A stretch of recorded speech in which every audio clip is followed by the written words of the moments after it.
Hey guys, my name is Zara and I'm here to talk about Marvel Rivals, and I'm here to make a tier list about the DPS characters only. Now, I'm going to separate this video into three categories because a lot of people, when they make tier lists, they're adding every character into the tier list, and I think that's dumb. I think you should categorize it by role, because how am I going to compare Venom to, say, like Iron Man? It's just not going to work. I can't just put a character in S tier and then have another like apple to orange scenario and just be like, yeah, he's there too, you know? But I'm just gonna start off by saying that I'm gonna get this out of the way. We're going to have a lot of disagreements. We're gonna have a lot of, arguments, but that's fine. Every, constructive criticism is good. Now, I'm gonna start this off by plain and simple just saying there is only one S tier character, and the reason for that is she sets the bar for S tier. And I'm making that statement very clear, and that is going to be Hela. If you disagree with my statement, that is fine. But I think everyone is in agreement that Hela's damage is the highest, easiest to hit. Her left click is a log.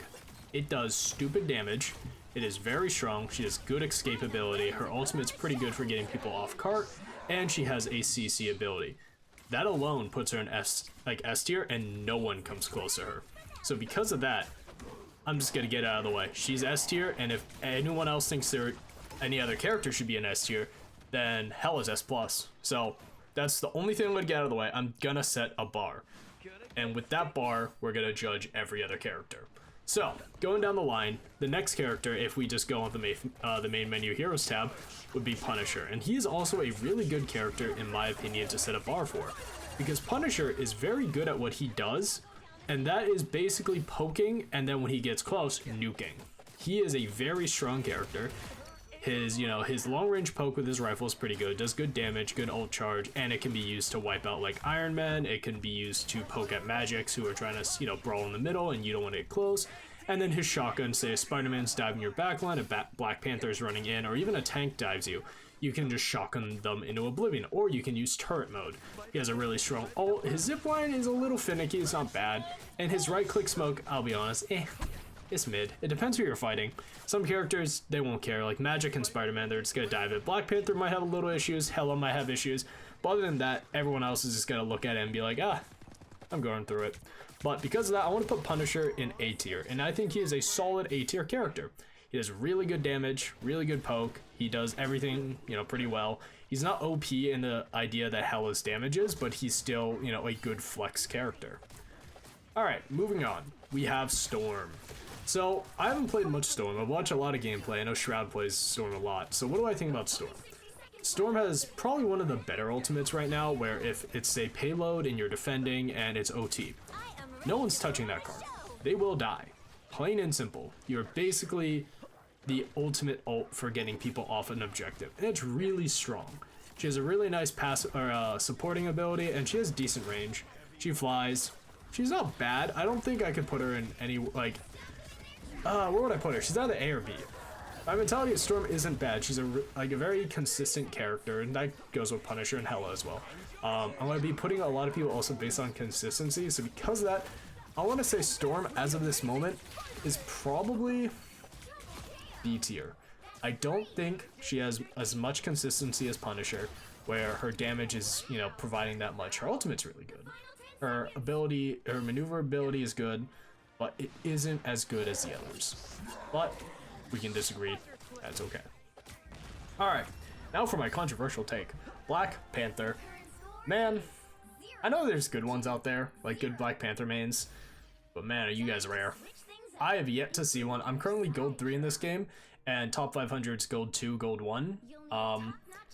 And I've yet to find a good Black Panther teammate, and I've yet to find a good enemy. I heard they are very good when they know what they're doing, and it's a very big skill check character.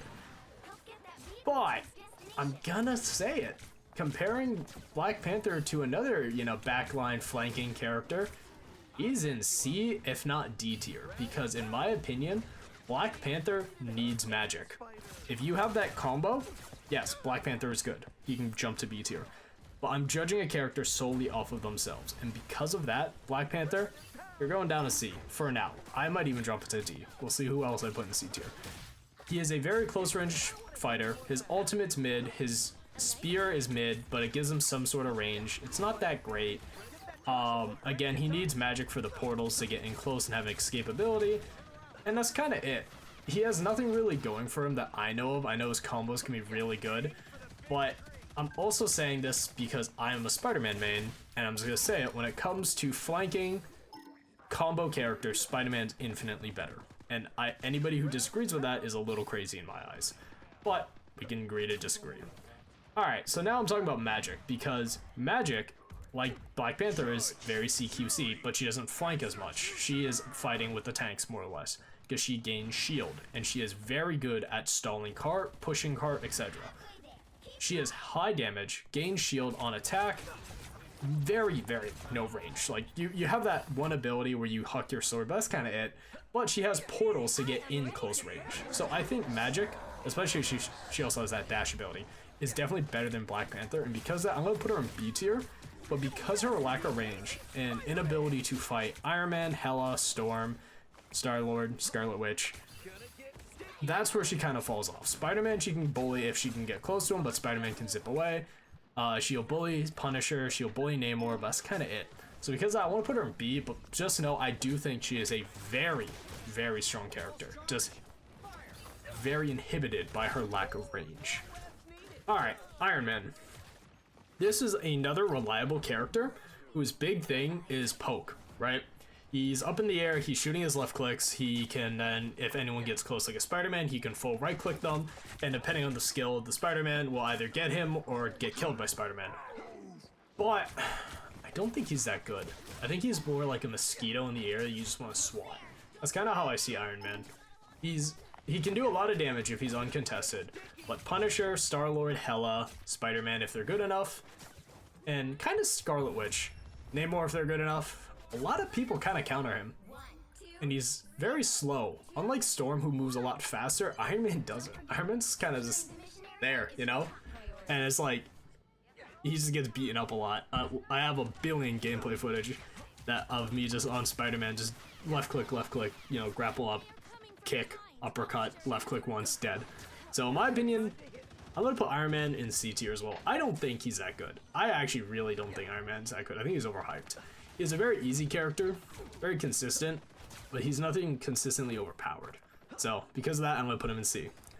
Now, I main Spider-Man, so there's a lot of biasm here. I think Spider-Man is a very, very strong character. I don't think he's overpowered. Because you gotta hit everything. You have to have very good map knowledge. You need to know where the medkits are. You need to be able to, you know, target certain characters, know who's your counter, right? A lot of supports counter you right now. Luna Snow being the biggest one with her CC. Mantis has CC. Rocket Raccoon's kind of hard to kill because he has dashes. They go pretty quick. But if you can get him, you're a really big help to your team. But again, he is also the ultimate throw pick, because if you don't know what you're doing, you're gonna get killed instantly. I want to put Spider-Man at like bottom A, top of B tier. I'm gonna say A for now, just because he has the capabilities to instant kill a lot of characters if done right. Plus, he's very hard to kill. I've already posted one video saying like the unkillable Spider-Man, because again, if you know where the medkits are in the map, which every Spider-Man should, you're gonna basically live forever. No one's gonna be able to kill you. You're going to zip out of the fight. You're gonna go to a medkit, boom, full health, go back into the fight, get out, instant. He has the highest speed in the game. So because of that, I want to put him in A tier. I can't put him in S tier as much as I'd love to. I love Spider-Man. A lot of times his combo doesn't one-shot, because healing in this game is like how Overwatch 2 was, where it was like, it's so high, it's so hard to kill things, and the only way you can get the like a consistent kill is if you have a Venom with you and you use your Venom ability, or if someone's diving with you. But because dive is also so strong, that's another thing I want to talk about, that does make me want to say Spider-Man is in a good spot. If we are in the future like how Overwatch was, where, you know, we get put into an unfortunate poke meta, then yeah, the meta is going to change and Spider-Man's probably going to go down. But as of this moment, he is in a very good spot. Alright, another controversial take. Next character, Scarlet Witch. Yeah, I'm glad I put Black Panther in C, because Scarlet Witch, D tier. I'll say it. The only reason you run Scarlet Witch is so you can help Magneto get a sword. I think Scarlet Witch is very overrated. Holy crap. Every time I play rank and I see a Magneto request a Scarlet Witch, I just think to myself, uh-oh, solo DPS time. Because Scarlet Witch, her ultimate is only good on bad players. if you take offense to that, I'm sorry. It is her screaming, I'm ulting. Her becoming a big red, you know, warning sign, I'm ulting. And her also being like, you can shoot me. When I see that ult, depending on where I am, if I'm like far away and I can't really shoot her, I'll leave. But if I'm close enough, dude, I'm kicking your ass. I will jump to you, I will shoot you, I will combo you. I'll do whatever I need to. It is not that good of an ult. Her damage is okay. Her escapability is really good. I'll give her that. And the big thing about her ult is, yes, she can team wipe. But so can Iron Man. So can Spider-Man. So can Punisher. So can Namor. A lot of situational moments happen in this game. And it all can happen. And in my opinion, Scarlet Witch just isn't enough to justify anywhere above D tier. And if, yeah, you want to say, oh, but the Magneto combo, that's a Magneto. That's what's strong. That's not Scarlet Witch that's strong. She's just enabling him to be strong. So because of that, D tier, you can make a case for C because of Magneto. That's all I can give you. I don't think Scarlet Witch is good in the slightest. I think it is a very overrated character. And it is kind of like a more skill check on the enemy team, if they can handle a Scarlet Witch or not. Alright, next character, Star-Lord. A very strong pick, but at the same time, I don't think he's overpowered. I think he is a very consistent character. He is meant to deal with backliners like Spider-Man, Black Panther, kind of Magic. If he gets close, he's kind of dead to Magic, but against Spider-Man, Black Panther, he's pretty good. He has decent, reliable damage. His ability to maneuver the map is good, and his ultimate is insane. His ultimate might be also, again, one of the better ones out there, where he just, you know, if he flies up in the air and he has a support, you know, just heal him for a sec, he will just minigun the field. He is a very strong ult, so I want to say because of that, reliability and all that, either you can make a case for A tier, like bottom A, but I'm gonna put him at B tier because he doesn't beat certain characters. I think he will lose to Hela, he'll lose to Punisher, he definitely beats Spider-Man, beats Iron Man if the Iron Man is bad, but that's kind of it. I think he's B tier. You can make a case for A tier, but as of this moment I'm putting it there. If you disagree again, please let me know. And finally we have Namor. Namor, what do I think about him? I think he's annoying. As a Spider-Man main, I hate those little guys. Those things always shoot at me. Piss me off. But I don't think he's that bad. I think his left click is strong if you hit it in the head as well. It's a pretty big projectile. Like Hela, it's a log. It kind of just does high damage. His right click is okay. It's not bad. But I think, all in all, he has good backline support. He's good for taking out Spider-Man. He can deal with Hela, Iron Man, Black Panther, Punisher. His ult, I don't like his ult that much, I'll say it. It could be a big damage if they don't see it coming, but it's like old Doomfist ult, where it's just like, oh, big circle on the ground, run away, you know? Sometimes you can't run away, you're caught in the middle of it. But because I want to say he's pretty good, I do think he's better than Star-Lord. And because I kind of want to put him A tier, bottom A, maybe B, but for now I'm going to say A tier. If you disagree, I'm fine with a B tier. But for now, that is my tier list, so please let me know what you think. For those who just want to skip to the end of the video, here you are. I get what you're doing. That's fine. I don't care. Just drop a like and sub, please. Please let me know if you think I'm, like, you know, dumb. But right now, I am a decent rank in this game. I'm close to top 500. And on top of that, I hit pretty high ranks in other games. I'm Master CFT and in Ascendant 2 in Valorant. In Overwatch 1, I hit mid-diamond, I think it was 3,300. I didn't really play ranked Overwatch 2. I kind of lost the love that I had for the game and competitive drive, so can't really say I had a rank there. I think I played a little bit, then I stopped. So hope you guys all enjoyed this content. Please let me know what you think. If I'm dumb, please let me know. It's fine. We can have a, you know, little discussion chat. You know, go to the comments. Is what it is. Everyone has their own opinion, and I'm fine with that. So thank you all for watching, and bye-bye.